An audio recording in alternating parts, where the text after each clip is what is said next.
Masood, you're live. Great, thanks. Good morning, everyone, and thank you for joining us for another Monday morning Mastermind.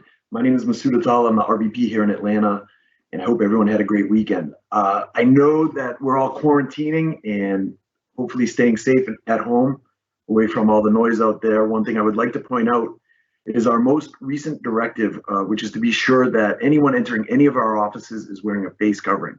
I want everybody to remain safe and stay as healthy as possible. Well, good, enough of that. Without further ado, please allow me to introduce our guest speaker today, Kim McAfee. Give you a little info on Kim, and then we'll turn it over to her. Kim has 20 plus years of sales and negotiation experience coming from the tech industry. She's a native of Atlanta, and she loves helping her clients buy or sell real estate, and she loves to win. Who doesn't love a competitor? She's a top producer in Atlanta and has earned her Certified Luxury Home Marketing Specialist designation and is a member of the Institute of Luxury Home Marketing. Members of this institute have documented performance in the top 10% of their sales territory and are recognized experts in the home and estate marketing. Kim leverages her expertise in technology solutions, which has accelerated her efficiency and productivity, and she uses this to give her clients a competitive edge when either buying or selling a home. Good morning, Kim. Good morning, Masood. Can you hear me? We can hear you. Hope you had a great weekend. I did. Hey, thank you for the opportunity to present this morning. I'm very excited to be here. So happy to get started. We're glad to have you. So, Kim, let me ask you the first, some basics at first. How long have you been selling real estate? Well, so I started selling real estate 6 years ago. So when I first started, I started with a competitor. I started with Keller Williams, and I've been with Coldwell Banker now 3 years. And the way that I got started is our daughter was starting high school. I have, 20 plus years of technology experience, most recently with General Dynamics, and I wanted to stay at home. I wanted to kind of trade in those traveling shoes, the Marriott points, the Delta miles, and wanted to leverage my sales expertise and get into real estate. I've always been interested in real estate, had some rental properties, wanted to stay closer to home and kind of watch my daughter grow up in high school, and that's how I got started. That's great. And then tell us about your start. What was your first experience, your first year? How did you start out? Yeah, so I had an interesting first year, Masood. I will tell you that I feel like I'm a good salesperson because I've been in sales for 20 plus years, right? So I had the sales down, had to learn the real estate, but I worked really, really hard with my real estate business. And for 10 months, I didn't sell anything.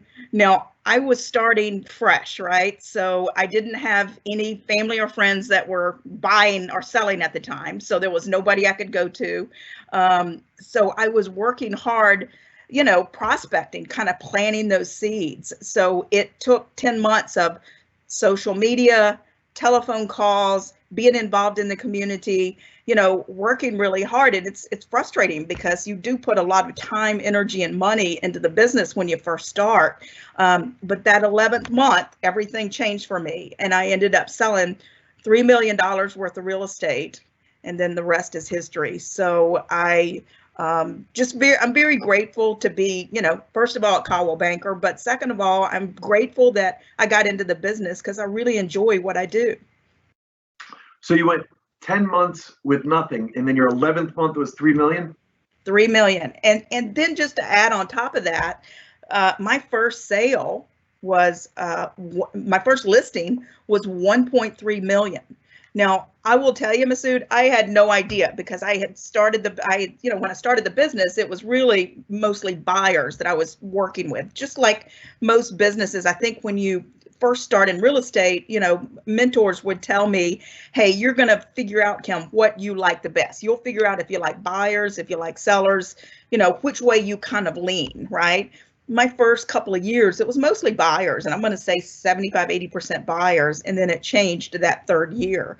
But my first listing was 1.3, and boy, was I nervous about it, because truly I had no idea what I was doing, but I had along the way, I've had some help and some great mentors and people that would help me just unwind, because I was like going at it so hard.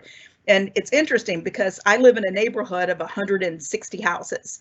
And I farm the neighborhood. That's where I do a lot of the geographic farming, and I've been very successful. I've sold 13 houses in my neighborhood in the 6 years, unseated a couple of agents that were here, and agents that have been in the business 20 or 30 years, right?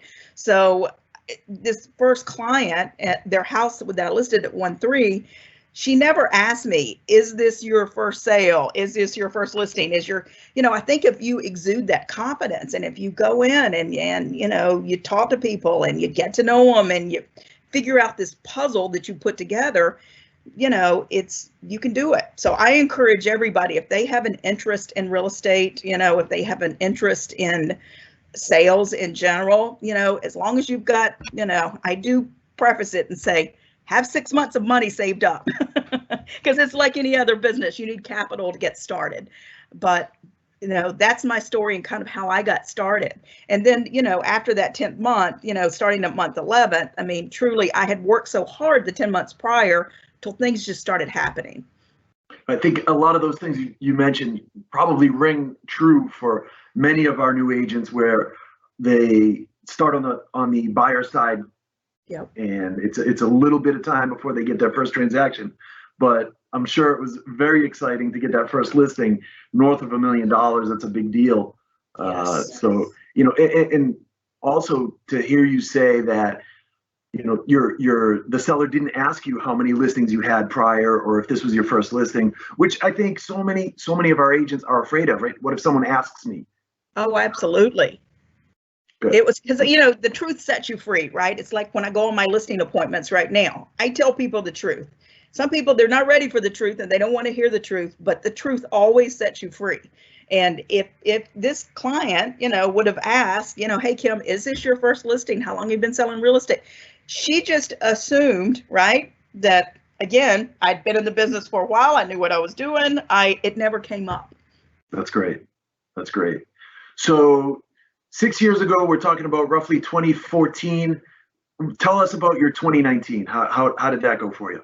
So 2019 was the best year that I've had. I've sold right at $13 million worth of real estate. My goal was 20 million, so I did miss my goal. This year, I'm picking up that goal again. My goal is 15 to 20. I sell anywhere from 20 to 30 units. So again, I don't look at the amount of units that I sell homes. It's more about the dollar volume.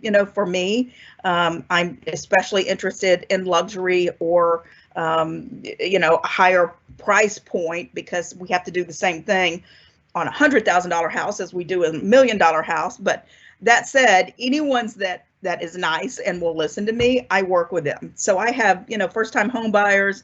I've got kids that are, delightful to work with, that, my 21-year-old knows, and they're buying a condo for $100,000, and I work with them too. But yeah, my goal this year is 15 to 20. And, I'm a little behind with the COVID, but I'm going to catch up. So I've got some ideas and some marketing ideas and things I'll share with you a little bit later on. But yeah, that's the plan.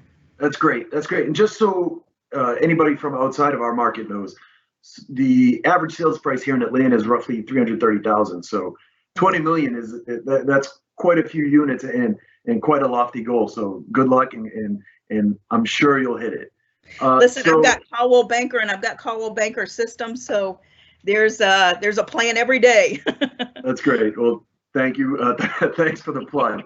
So you talked about 15 to 20 million for 2020. What's your, so you've got a goal. What's your strategy? Well, I have strategies that every single day, like a typical day for me, right? So, what I do is, like, I think I have like the best broker in Atlanta, and, his idea, I have 5 real estate conversations every single day. So at the end of the day, I say, hey, Kim, if you were paying yourself for today, right? You were going to Venmo yourself. Did you do your job? And that's my measurement. I mean, sales is very black white, right? You either did it or you didn't do it. And so it's, it's very measurable. So I have 5 real estate conversations every single day. I'm a hunter, guys. So I go out and I look for leads every single day. I mean, I'm envious of people that have been in the business, 10, 20, 30 years, because I know that clients just come to you, which is great. And I want to be in that situation, and it's getting better for me. I think it turns around maybe this 6th year. But right now, I do have 5 real estate conversations every single day. And people say, well, how do you do that? I do it through Facebook, so I'm looking for contacts on Facebook. I go through my telephone. So, like today is Z and N, right? So I pick 2 letters and I call people up. Z and N is today. My broker had a great idea as far as writing 5 handwritten letters. I don't do that every day, but I love it when I do it, because when I do what he suggests, I always get a phone call. People call me because they're not used to getting handwritten letters, right? So when they get that letter, they call me and say, I got your letter today. It made me feel great. So, I mean, I think that that's a wonderful idea. And then, I block off time every single day to take care of business, right? So that's emails, meeting with my stager. Again, I don't take a listing without a professional stager being there. It costs me $250, but it's a professional service that I include with my listing. I meet with contractors. I work on, my social media, financing. I mean, just a quick script that I do every single day when I'm making these calls is I got a great vendor list. After you've been selling real estate for a few years, and if you're new, don't worry about this. Just get your office list, because your office also has a great vendor list. You can go to the agents in the office, and real estate agents are great about sharing information. But use that vendor list, and the script basically is, once you talk to the person, you get them on the phone and say, listen, what I always want to do is lead from contribution. So I call them up and I say, listen, let me know if I can help you. I'd like to be able to help you. I've got this great list of vendors. I've got plumbers, carpenters, painters, you name it. I've got them. They've been vetted by me. You're going to get a great price, and they're going to do a great job for you. If you need help with your house, you give me a call. And I get lots of calls just from that.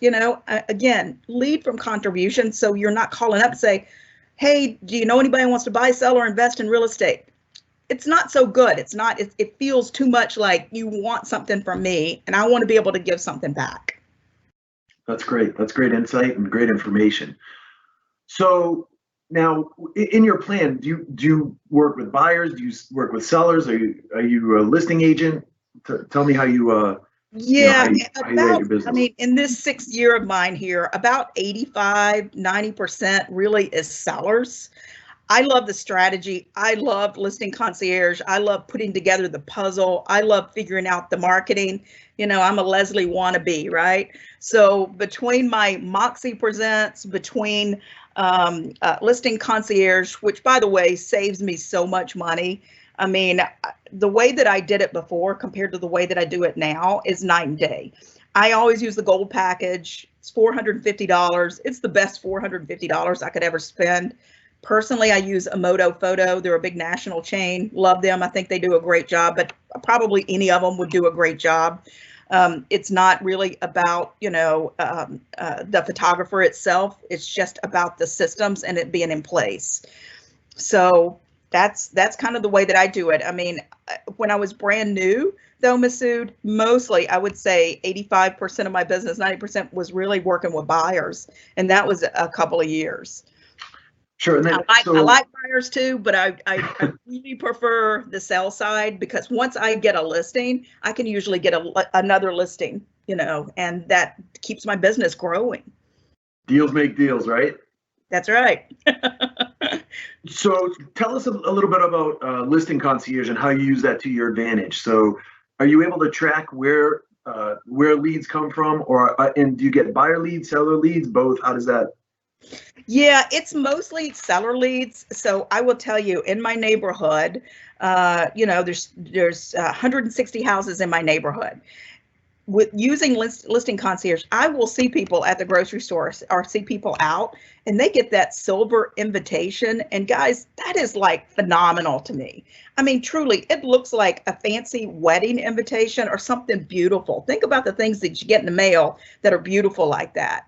With listing concierge, 50 comes with a package, but I'll usually do 100 past that. So I'll do, I'll do the whole neighborhood, or I'll pick and choose and do 100. I want to do just a little bit more.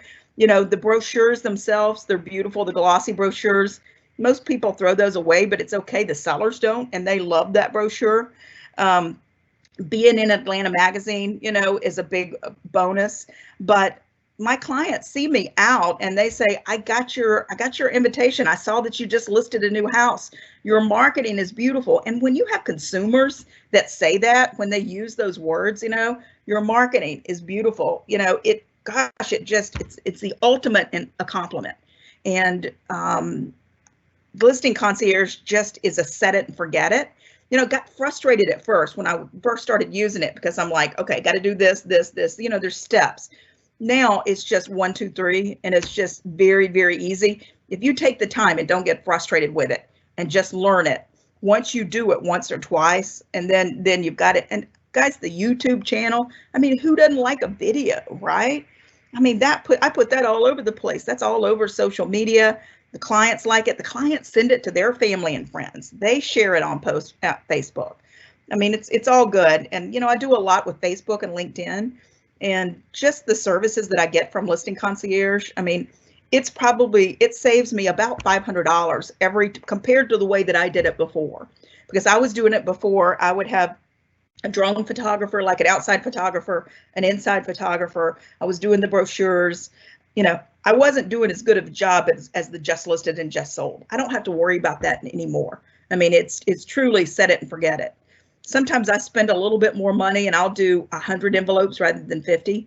I mean, there's all sorts of strategies that, that you can use to get more listings, because anytime I use listing concierge, I usually get a second listing just from that just listed, just sold cards that go out. Kind of talks about what you've done for the seller and how you've marketed that home, correct?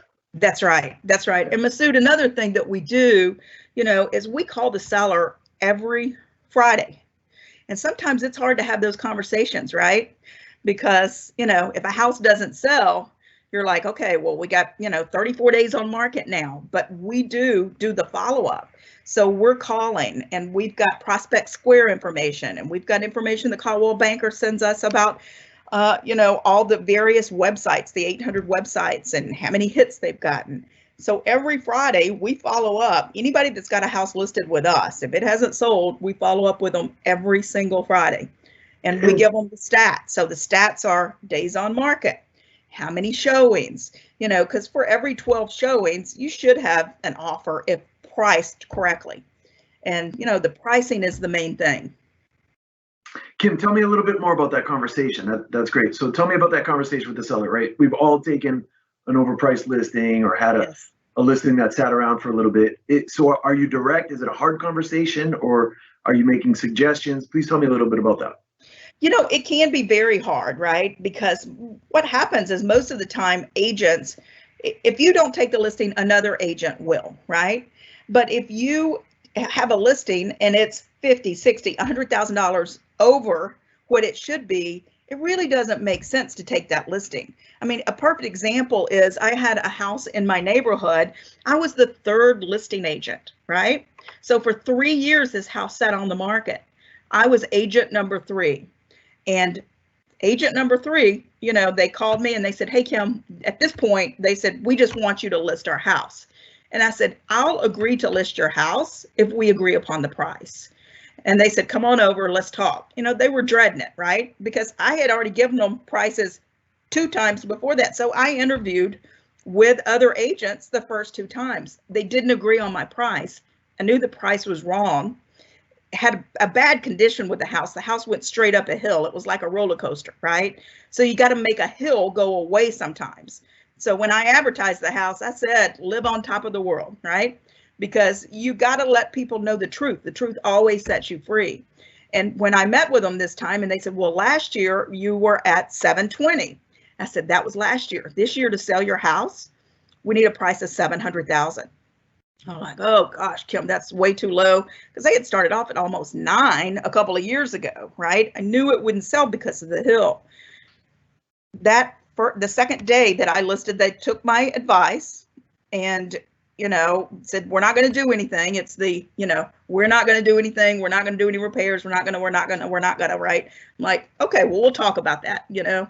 So anyway, took the listing, got an offer that second day that it was on the market at 700, and we closed within 26 days. So getting the price right is the single most important thing that you can do.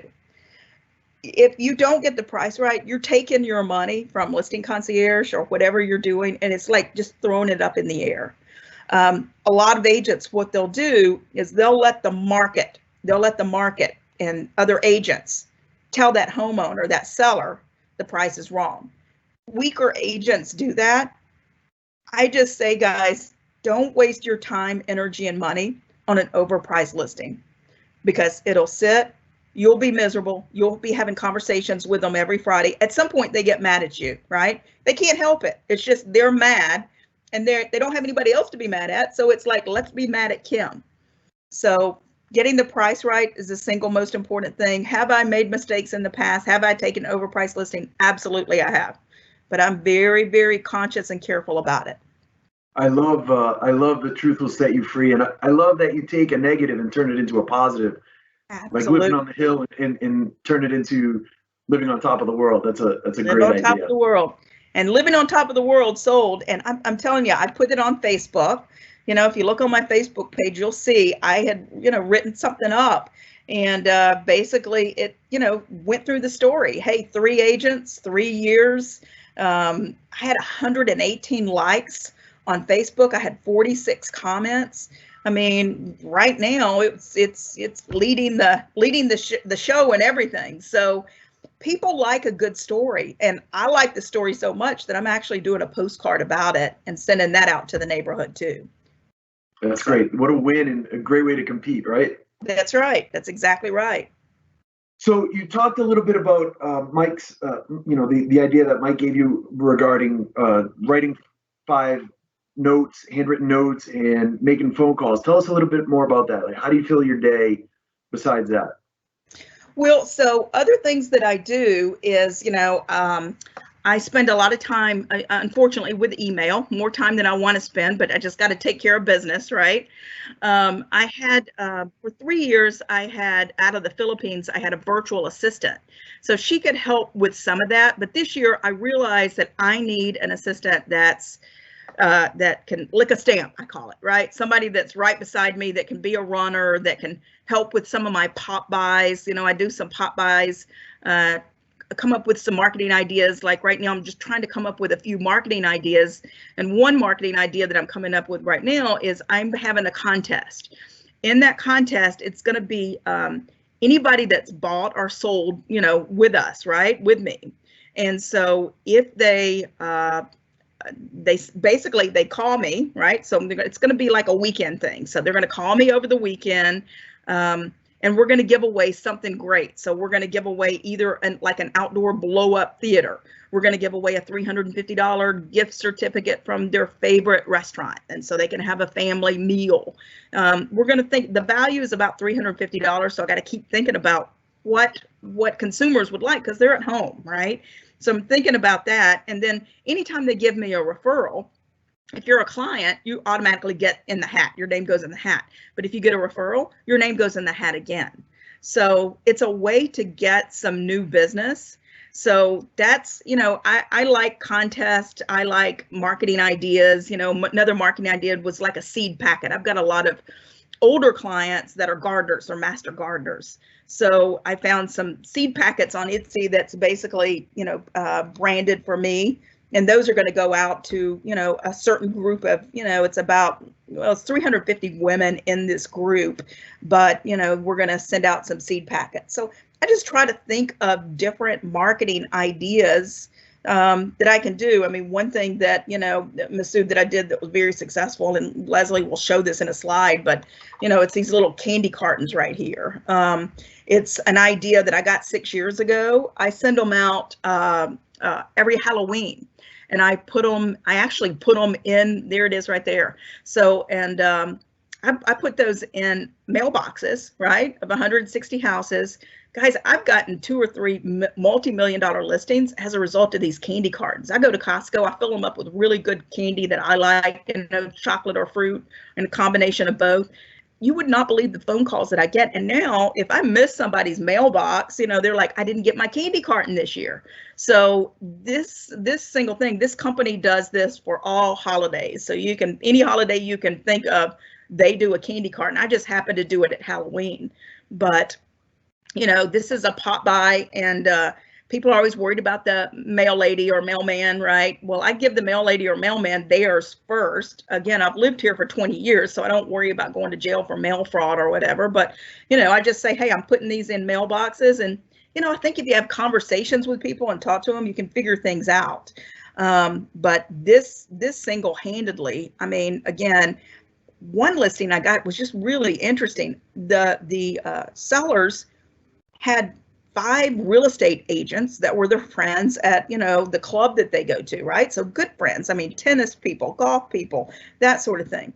Well, they chose me, happens to be a root canal doctor. They chose me because, for A, they knew that I've sold a lot of houses in the neighborhood. B, they really didn't know me. Sometimes people want to do business with people they don't know rather than who they do know. Like, they don't want their friends that are realtors to come in and see all their stuff and know their story. You know what I'm saying? So it was just interesting. I got a $1.3 million listing because of this candy carton. That's great. What a great investment. Yes, absolutely. It cost about $500. I do a couple of hundred, and have runners help me. One of my runners is my 21-year-old, right? But we go and we just deliver them in mailboxes. And again, I get phone call after phone call every single year. And this guy, his name is Greg, the candy box guy, and not a big commercial for him, but anyway, he's given a 25% coupon offer, Cowell Banker. They're a little bit less than $1 a piece, and then you get 25% off that. So a little that's plug. Great. And they're branded to you and everything. Yeah, that's right. What a great idea. I just got a note that we have a couple of questions. I don't know if Leslie, absolutely. That's great. Yeah, we have some great questions coming up right now.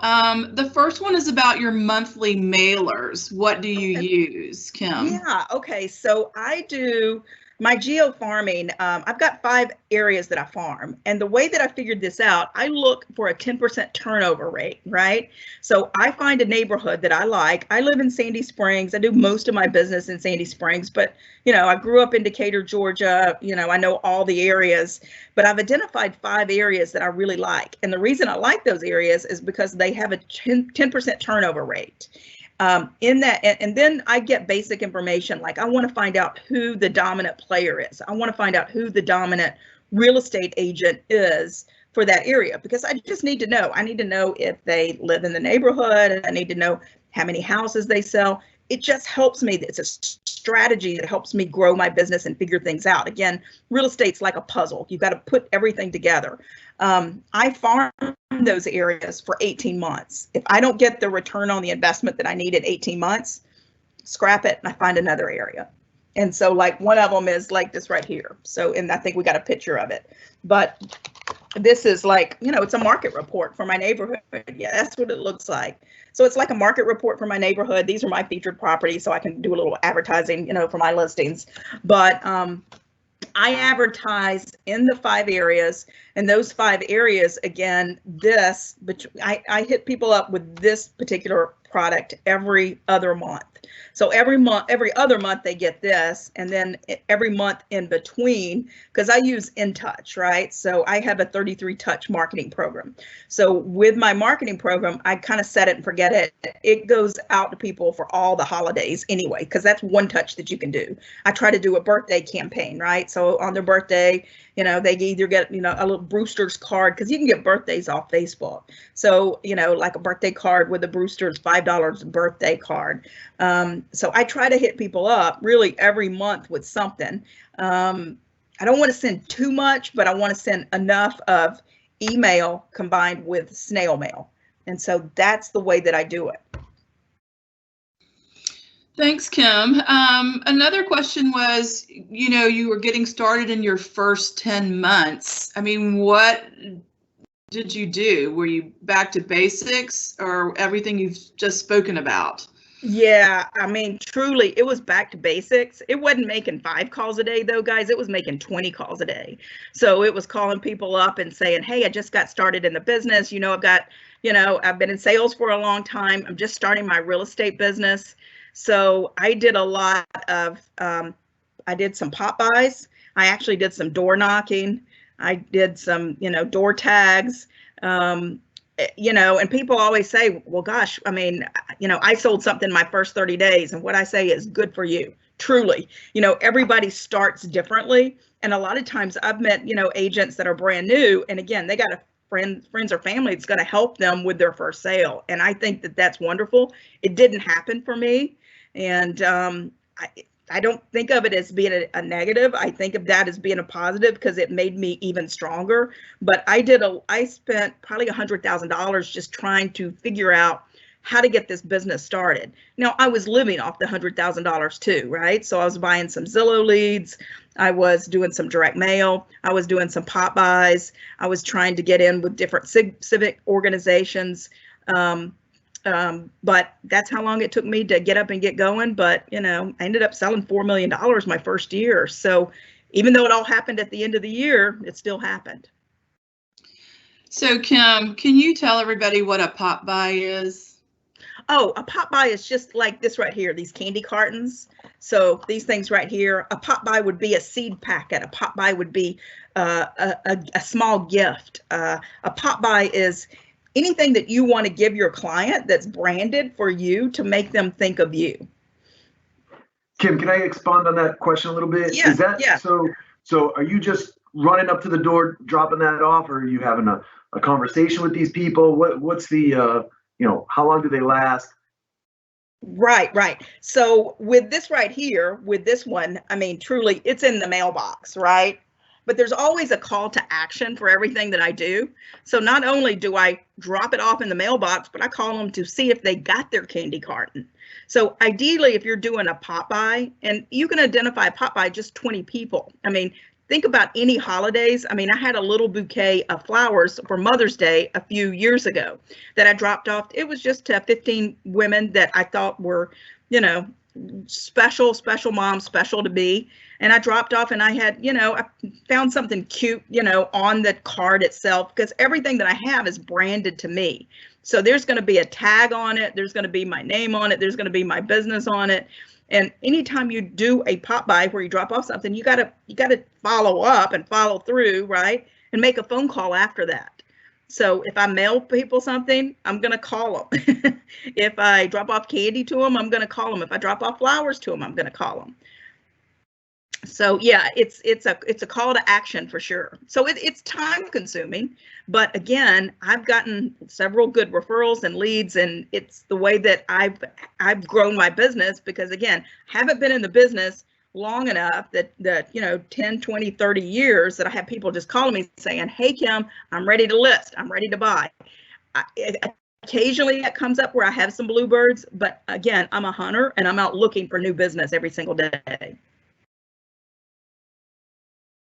Another question that's coming through, Kim, is kind of about your daily time. Do you work out of the office? Are you at home? And then how do you schedule your day to stay on task? Because we know we could all work 24 hours a day, but, we need to have a life balance as well. Absolutely. I like that 3-legged stool where you have, that you've got some balance. My family's very important to me, and I don't want to miss birthday parties. I mean, I don't miss them, guys. I have no problem telling people I have an appointment, but I start early. I start at 7, right? And I do go to the office sometimes. I mean, I have an office and I'm very grateful for it. And so I go to the office sometimes, but sometimes I work out of my house. But I do time block. I do my cold calling in the mornings.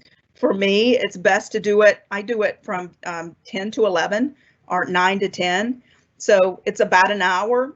But again, at the end of the day, I ask myself, hey, if I was going to pay myself for today, did I do my job? And again, it's yes or no, very black or white. And if I have 5 conversations, you know, I might have to make calls in the afternoon, but I have 5 real estate conversations. It doesn't have to be on the phone, but it's not a text. I mean, truly, it's a conversation. It could be at the grocery store. It could be when I'm having my car repaired. It could be wherever, you know, it could be, you know, when my daughter was in high school, it could be a lot of different places at you know, church or your place of worship. But I do have 5 conversations every single day. I time block in the afternoon so I can get everything done. You know, if I'm on a listing appointment, I mean, my goal is to have I'd love to have a listing appointment every single day. I started, you know, calling expireds, you know, last year. I was just very, you know, I love Kate. I think she's wonderful. And she's so right. I mean, truly, I tend to, as real estate agents, we tend to go to the people we tend to go to the people that aren't selling, aren't, you know, in the market to sell, when we can go to these expired listings, because these are the people that truly want to sell. They need help. They might have gotten, you know, they might have gotten bad advice the first time around. People think it's harder. FSBOs are a little harder to me because I find them just to be very frugal. So I don't really enjoy those conversations. Although I've converted a couple of FSBOs over. But I do like expired, so I spend some time calling on expireds as well, because there's all sorts of lists out there that your office provides. And then one of the go ahead, Masood. So I noticed a couple of people had mentioned about their concerns with the mailbox and yes. You know, getting into the mailbox. And yes. I thought you had addressed it by talking to the mail carrier and maybe working something out with them. I think another great option is to drop it off at a doorstep, or perhaps if some of these things that you're ordering, whatever it is, candy carton or whatever else, they may have the ability to be hung on the outside of the mailbox. I think that's probably a good option as well. Absolutely. I mean, again, I've got the advantage of my neighborhood that I've lived in for 21 years, right? And the mail lady knows me. So, you know, people say, Kim, I can't do that. I mean, I can't use these candy cartons and just go drop them off in neighborhoods I don't know. I agree with you. You can't. But to your point, Masood, you see that little hole at the very top? That's where a rubber band goes. So all you do is just put that on the doorknob. I mean, again, nothing's easy in real estate, guys. You got to take the time to do things and figure things out. But, you know, if you're into door walking and if you've got a neighborhood that you've identified that's a good neighborhood that's got that 10% turnover, do the math. Go into your local, you know, MLS, FMLS, whatever you're using, find out that there's a good turnover rate. If there is a good turnover rate, try something new, try something different. I'm not saying that this is going to work for you, but it's worked for me. And when I don't know the neighborhood, I just put it on the door handle. So I go door knocking and I'll put these candy cartons on their front doorstep, or I'll hang it on their doorknob. Thanks. That's great. Just a couple more questions. And one is about listing Concierge. You said you use the gold package. A couple of people are asking, what's your thoughts on, maybe I'm in a certain price point and I'll use one package, I'm in another price point and I'll use another package. What do you do? Well, I use the gold every single time. I would say that if you've got a client and it's $200 or 200,000 and up, I would just use the gold, because I'm telling you guys, what you get in that gold package is unbelievable. To me, it's worth it just for, I mean, you got to think, okay, if you list everything out and see how much you were spending before, I was spending a lot just in the photography itself.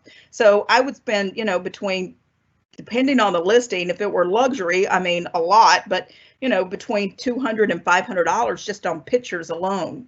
And to have that silver, that silver just sold, you know, or silver just listed package that goes out to clients, to me, it's just worth it to spend $449 and get that gold package and just use it every single time, because people notice. Your sellers notice, potential sellers notice. it's just a full package of everything you need to launch something professionally, and you look professional. It's not awful to have your face on the in the Atlanta magazine either. Oh my gosh, it's wonderful. And truly, like, to have people come up to you, just consumers come up and say, gosh, I love your marketing. You do a great job with marketing. You've got a great reputation. I see your stuff everywhere. They don't really see my stuff everywhere, but in their mind, that's what they think. So I'm like, yeah, I'm all over the place, I mean, truly, it's what they think. Like, I see you everywhere. I see that, people will tell me that, and I'm like, okay, it's great. So before we wrap up, we have just two more questions. One is about role play. So it sounds like you're selling yourself everywhere you go. It could be in the shopping line at your favorite grocery store. But so, like, what are your scripts and how do you make them apply? So, people always, it's so interesting, because when I was brand new, I was really nervous because I thought I would have to have, realtor written on top of my forehead or something, right?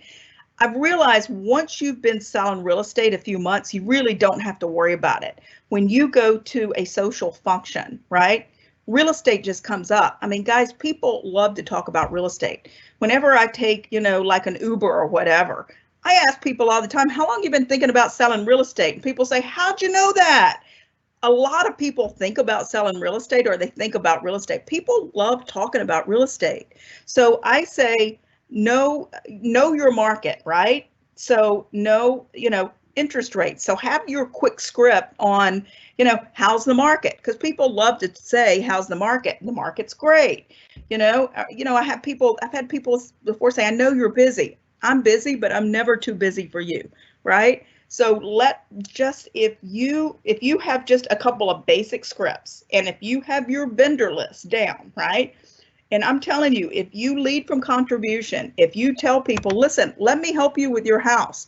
Everybody needs help with their house. If you need a good contractor, call me. I mean, what people don't like is if you spam people, if you send them too much email, if there's no content there, if they think that you're not being sincere, that's what they don't like. I would just say, have your elevator pitch, have that down, whatever your market is, interest rates that are all-time low. How's the market, Kim? Gosh, interest rates are an all-time low. Well, people, they're worried to sell now. Yeah, there's a few people worried to sell, but, I got 2 listings last week. Know your average days on market, I mean, have your stats, guys, have your stats memorized. So if you say something, and if you say something with confidence, people love that. And I'm not saying lie to people, tell people the truth, right? Again, the truth sets you free, but know your stats and have a couple of things memorized. I love script practice. I've got a mentor that, we talk every single week, and she's wonderful. And I don't know what I would have done without her when I, was brand new. I mean, truly, it's a good friend. And, we practice all the time. I think you've got to practice this business. You can't just kind of set it and forget it. You got to sharpen your tools. You got to have a really good listing presentation. You've got to know what to say. You've got to be able to handle objections. But just have a couple of scripts down and just know those like the back of your hand. That's great. Thank you. So I have one final question, I think, before we wrap up. So you told us about you sponsor a summer ice cream party. Tell us a little bit about that, and then tell me how I get invited to that. So in my neighborhood, we have a community pool. And so I have, like last year, had King of Pops come, right? So all the parents are down there with their, little kiddos, and they're having fun, in the pool and barbecuing and that sort of thing. So I sponsor an ice cream party. And so, if you have a community pool, or if you have a neighborhood pool, if there's a pool that you can go to somehow, some way, you have I have a big chalkboard with, kind of my name, Kim McAfee and Associates, get a little, you gotta think about, is there something that you can pass out, like a piece of paper that you can pass out? Can you text them, your contact information? Because the parents are standing in line with their kids, and it gives you a chance, And it's just an easy kind of thing. It's not forced. It's like, hey, have you thought about selling your house? Because, you know, usually if you walk up to somebody and ask if they think about selling their house, they're like, no, Kim, I'm not selling my house. I don't want to sell, right? But it's kind of, you know, you can laugh about it a little bit and just say, well, gosh, you know, in this neighborhood, you know, 13 houses sold last year. Because again, you know, in the stats, like in this snail mail here, you know, it goes through the stats. It shows you, you know, how many houses sold, you know, one year versus the other. It tells you average price, you know a little bit of those stats before a party like that. So you can say, well, how, you know, we had, you know, 7 houses that sold last year or whatever it might be. So it's not a lot of money. I think last year I spent maybe $500 at the ice cream party. I'd spend $1,000 if I had to at the ice cream party. Truly, you know, because I ended up getting a couple of referrals, a couple of leads as a result of the ice cream party. And people say, well, I'm not ready to sell now, but when I am ready to sell, I'll sell you. Because I'll walk into a listing presentation, guys, and they'll have, you know, they'll have a stack of these things, right? So they've been collecting all these things, all this snail mail that I've been sending them for a long time. So they're kind of armed and ready to go too. So they're watching this stuff. That's great. That's great. One last thing, very last question is the turnover rate. You've mentioned the turnover rates of neighborhoods a couple of times. How do you find that out? Where do you get that information from? What kind of parades? I'm sorry? The turnover rates. Oh, the turnover rate. So I do the math. You can do the math yourself. It's pretty easy because you can download, if you're in your MLS system, your local MLS, you just download it to an Excel spreadsheet and you can see how many houses sold from one year to the next. So you can look at, you know, 19 sales versus 18 sales versus 17 sales. And that's how you come up with the 10%. There's companies that'll do that for you too. Like this company right here, you know, they'll do it for you. And I think the source was given on these right here, but you can do that yourself because I always want to know the turnover rate. There's 2 things I want to know when I'm farming an area. I want to know the turnover rate, that it's, you know, at least 10%. And ideally there's at least 200 houses in the neighborhood. You need to have enough houses, right? And then the second thing is I do want to know the dominant realtor. I want to know who is getting the most action, who is, you know, who's selling the most there. And it's just good information to know. Well, that's great. Kim, you've been very gracious with your time, your information. We truly appreciate it. I'm sure you've inspired many agents out there who may have taken a little bit more time to get up and running, get their business started. You've been a wealth of knowledge and information. So I'd like to thank you. Absolutely. Everyone, thank you for joining us. Please look for the invitation for our next mastermind, where hopefully Lou Redboard will be hosting, and we'll have another special guest for you. Please stay safe, stay home, and we're wishing you the best and continue to grow your business. Kim has given us plenty of information on how we can do that remotely without going into our offices or being in harm's way. So thank you all for joining us. Have a great day. Thank you.